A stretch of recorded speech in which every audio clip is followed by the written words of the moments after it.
आप सबको जय मसीह। मैं वो सर्वशक्तिमान परमेश्वर का धन्यवाद करता हूँ आज के दिन के लिए, सुंदर समय के लिए, कि आज का दिन परमेश्वर ने फिर से बनाया और फिर से इस पृथ्वी पर हम सब भाई बहनों की आंखों को खोला है। और परमेश्वर के नाम की महिमा के लिए आज का जो वचन मैंने लिया है वो पाया जाता है दूसरा कुरिन्थी उसका 6 अध्याय और उसका 1 पद। देखिए परमेश्वर का वचन क्या कहता है।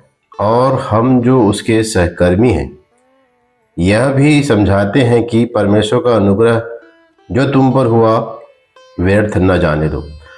तो परमेश्वर इस वचन के द्वारा बोले, बातचीत करे, आशीष दे। मैं अपनी बुद्धि को, समझ को, ज्ञान को क्रूस की तरफ जड़ता हूँ और ज्ञान प्रकाश की आत्मा प्रभु यीशु मसीह से मांग लेता हूँ। देखिए परमेश्वर वचन कहता है कि और परमेश्वर यहाँ पर और का उपयोग किया है, मतलब कुछ बातें और भी पहले उसने कही हैं और उसके बाद में कहता है कि और। तो थोड़ा सा जो बातें पिछले समय में परमेश्वर ने कही थी, थोड़ा पीछे जाते हैं और देखते हैं कि 21 पद क्या कहता है। दूसरा कुरिन्थी 5 उसका 21 पद क्या कहता है। कहता है कि जो पाप से अज्ञात था उसी को उसने हमारे लिए पाप ठहराया कि हम उसमें होकर परमेश्वर की धार्मिकता बन जाए। एक इतना बड़ा काम परमेश्वर ने इस पृथ्वी पर किया है। उसके बाद कहता है और। तो क्या काम किया है? तो परमेश्वर का वचन कहता है कि जो पाप से अज्ञात था, और कौन ऐसा व्यक्ति संसार में आया जो पाप से अज्ञात था, जो मनुष्य के द्वारा पैदा नहीं हुआ, जो मनुष्य जो पापी है, जो कि परमेश्वर का यही पवित्र शास्त्र हमको बताता है भजन संहिता 51 के 5 में और यशायाह 48 के 8 में कि माँ के गर्भ ही से हमारा नाम अपराधी पापी पड़ा रहता है, कुकर्मी पड़ा रहता है। तो इस पृथ्वी पर आने के लिए एक ऐसा चमत्कार इस पृथ्वी पर चाहिए था जिसको परमेश्वर ने इस पवित्र शास्त्र में दर्ज कर दिया, इतिहास बना दिया, जिसको आज हम जान करके उसके बारे में हम बता सकते हैं। तो परमेश्वर का वचन कहता है कि एक कुंवारी गर्भवती होगी और बच्चा जनेगी, जैसा यह में कहा है परमेश्वर ने, और वो एक पुत्र जनेगी, उसका नाम यीशु रखा जाएगा, जो अपने लोगों का उद्धार करेगा। तो यीशु मसीह ठीक आज से 2025 साल पहले इस पृथ्वी पर आया और आकर के परमेश्वर हमको बताया कि जब इस पृथ्वी पर वो आया तो कैसे आया। तो पवित्र आत्मा के द्वारा उसने, जो मनुष्य के द्वारा मनुष्य आता था, तो पवित्र आत्मा के द्वारा उसने उस लिंक को जोड़ दिया और पवित्र कर दिया। तो पवित्र आत्मा ने उसमें गर्भ धारण किया और इस पृथ्वी पर वो आया और आ करके उसके बाद में जो भी उस पर विश्वास रखता है वो भी मानव शरीर में तो रहता है, लेकिन उसके लहू बहाने से, उसके कोड़े खाने से, उसके हमारे पापों को क्रूस पर ले जाने के चलते वो व्यक्ति उस पाप से मुक्त हो जाता है। तो इसलिए सबसे पहले यहाँ देखेंगे परमेश्वर के वचन में कि जो पाप से ज्ञात था, मतलब पाप उसके अंदर था ही नहीं, वो पाप से पैदा नहीं हुआ, वो पवित्र आत्मा के द्वारा पैदा हुआ, पवित्र पैदा हुआ। और 33.5 साल तक उसने पवित्रता का प्रमाण दिया। 30 साल तक अपने माँ बाप के पास रहा। उसके बाद में 3.5 साल उसने फिर इस पृथ्वी पर परमेश्वर का प्रचार किया, उसके राज्य का प्रचार किया और उस परमेश्वर से एक मनुष्य जो 4000 साल तक बिछड़ गया था मेल कराया। इसलिए परमेश्वर का वचन कहता है कि वो मेल कराने के लिए आया था। वो परमेश्वर जो लिंक टूट गया था अदन की बारिश से, वो लिंक को जोड़ने के लिए आया। तो इसलिए परमेश्वर का वचन कहता है कि जो पाप से अज्ञात था उसी को उसने हमारे लिए पाप ठहराया। देखिए परमेश्वर वचन कहता है कि यीशु मसीह को मेरे लिए, पूरे मानव जाति के लिए उसने पाप ठहराया। इसीलिए परमेश्वर का वचन उसके यूहन्ना उसके 3:16 कहता है, क्योंकि परमेश्वर ने जगत से ऐसा प्रेम रखा कि अपना इकलौता पुत्र दे दिया ताकि जो कोई उस पर विश्वास करे वो नाश न हो, अनंत जीवन पाए। तो अनंत जीवन पाने के लिए परमेश्वर ने इस पृथ्वी पर हमें एक मौका दिया कि हम उसके अनंत जीवन में सहभागी हो सकते हैं। तो परमेश्वर वचन कहता है कि मेरे चलते, पूरे मानव जाति के चलते उसने मेरे पापों का, पूरे संसार के पापों का बोझ अपना ले लिया। उस प्रेम के चलते पूरे मानव जाति का पाप अपने ऊपर ले लिया और हमें मुक्त किया, हमको मोल लिया, परमेश्वर का वचन कहता है। इसलिए कहता है परमेश्वर का वचन कि जो पाप से अज्ञात था उसी को उसने हमारे लिए पाप ठहराया। अब पाप क्यों ठहराया इसके बारे में कहता है कि हम उसमें होकर, देखिए उसके अंदर में होकर, यीशु मसीह में होकर, उसके हम होकर, परमेश्वर वचन कहता है कि परमेश्वर की धार्मिकता बन जाए। इसलिए जो पाप से अज्ञात था उसको मेरे लिए, पूरे मानव जाति का पाप ठहराया। क्यों ठहराया? कि हम उसमें होकर परमेश्वर की धार्मिकता बन जाए। तो आज जब परमेश्वर हमें देखता है तो हमारे साथ में यीशु मसीह को देखता है, हमारे बाहर रूप को नहीं देखता है। वो हमारे अंदर, हमारे आसपास, हम उसके अंदर, यीशु मसीह हमारे बाहर दिखता है। इसलिए परमेश्वर वचन कहता है कि उसको उसने हमारे लिए पाप ठहरा दिया, क्योंकि परमेश्वर वचन कहता है कि हम उसमें नहीं होंगे तो हम उस धार्मिकता तक नहीं पहुंच पाएंगे। इसीलिए इस बातों को कह के परमेश्वर कहता है कि जो पाप से ज्ञात था उसी को उसने हमारे लिए पाप ठहराया कि हम उसमें होकर परमेश्वर की धार्मिकता बन जाएं। और फिर परमेश्वर कहता है, देखिए अब आते हैं हम अपने वचन पे, और हम जो उसके सहकर्मी हैं। देखिए परमेश्वर वचन कहता है कि सबसे पहले पाप से जो अज्ञात था उसको पाप ठहराया, और आज हम परमेश्वर की धार्मिकता बन गए उसमें होकर।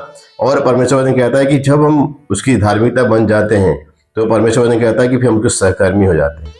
हम सहकर्मी का मतलब जानते हैं कि दो पार्टनर, एक पार्टनर और दूसरा पार्टनर। और पहला पार्टनर जैसा बोलता है, जैसा करता है, जैसा सोचता है, उसमें दूसरे पार्टनर की भी सहमति होती है, और सहमति नहीं होती है तो दोनों में फूट हो जाती है। तो इसी तरह एक पार्टनर हमारा प्रभु यीशु मसीह है, इस पृथ्वी पर आकर हमें एक आदर्श दे के चला गया है। और आज परमेश्वर का वचन हमको कहता है कि दूसरा पार्टनर आज तलाश रहा है, खोज रहा है परमेश्वर। तो इसलिए दूसरा पार्टनर बनने के लिए, देखिए मत्ती रचित सुसमाचार में एक बात प्रभु यीशु मसीह ने कही है। मत्ती रचित सुसमाचार उसके 11 और उसके 29 पद को मैं पढ़ रहा हूँ। देखिए परमेश्वर का वचन कहता है कि मेरा जुआ अपने ऊपर उठा लो और मुझसे सीखो, क्योंकि मैं नम्र और मन में दीन हूँ, और तुम अपने मन में विश्राम पाओगे।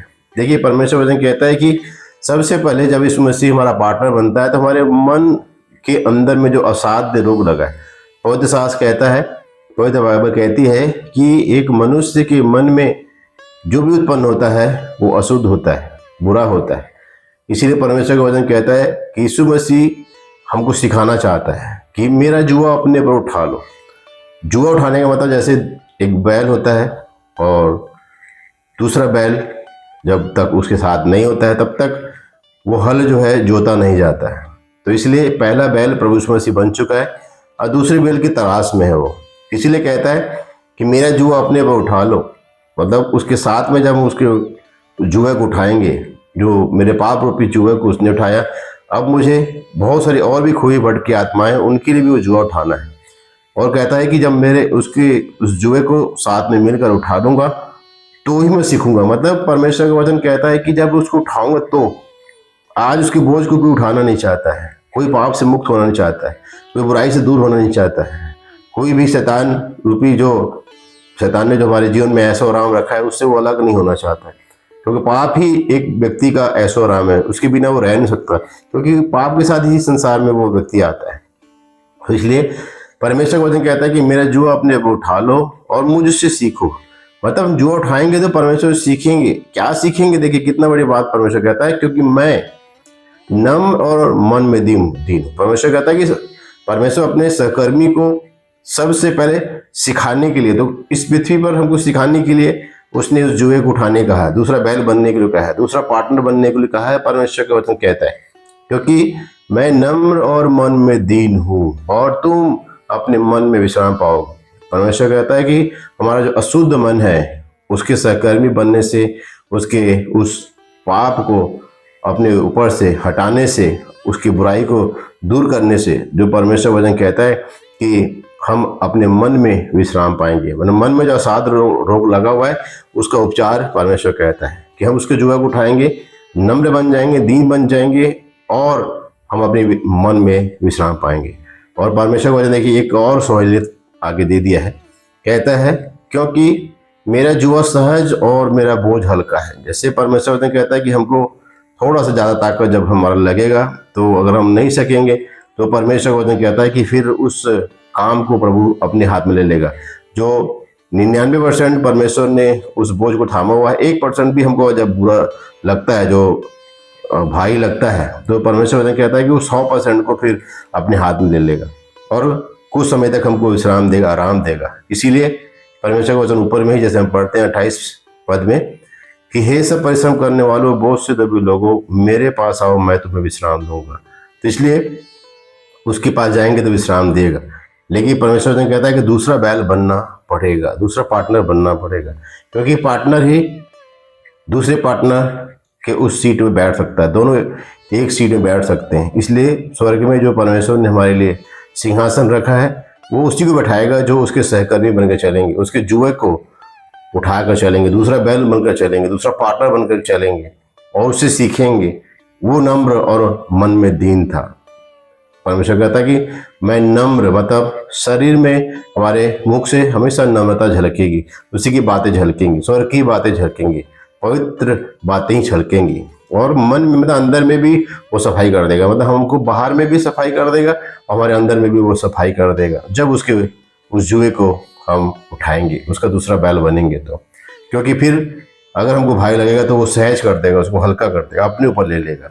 इसीलिए यहाँ पर परमेश्वर के वचन को बताया कि और हम जो उसके सहकर्मी हैं, वो क्यों सहकर्मी हमको बनाया है कि यह भी समझाते हैं कि परमेश्वर का अनुग्रह जो तुम पर हुआ है उसे व्यर्थ नहीं जाने दो। परमेश्वर जो इतना बड़ा बलिदान अपने पुत्र के द्वारा किया है, परमेश्वर ने कहता है उसको हमको व्यर्थ नहीं जाने देना है। और जो व्यर्थ जाने देगा उसको परमेश्वर अपना सहकर्मी नहीं बनाता है, उसको अपना पार्टनर नहीं बनाता है, उसको दूसरा बैल नहीं बनाता है। तो इसलिए परमेश्वर ने सृष्टि में ही सब कुछ हमारे लिए रखा हुआ है, उससे हम सीख सकते हैं, समझ सकते हैं, और जो परमेश्वर हमको समझाना चाहता है उसके अनुसार हम कर सकते हैं। इसलिए परमेश्वर का वचन कहता है कि हम उसके सहकर्मी बन सकते हैं।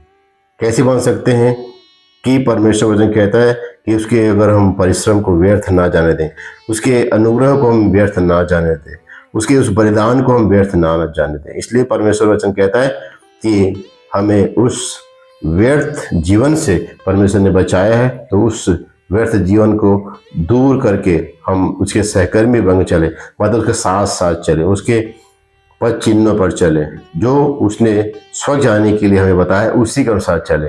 और परमेश्वर का वचन, उसकी आज्ञा, उसकी रीति विधि विधान जो भी परमेश्वर ने कहा है, उसको अपने जीवन में धारण करके अपने पांचों इंद्रियों को उससे हम अनुकूल कर सकें, उसके अनुकूल कर सकें, उसके साथ चल सकें। तो प्रभु धन्यवाद करते हैं, इस वचन के द्वारा परमेश्वर ने बोला, बातचीत किया, सावधान किया, सचेत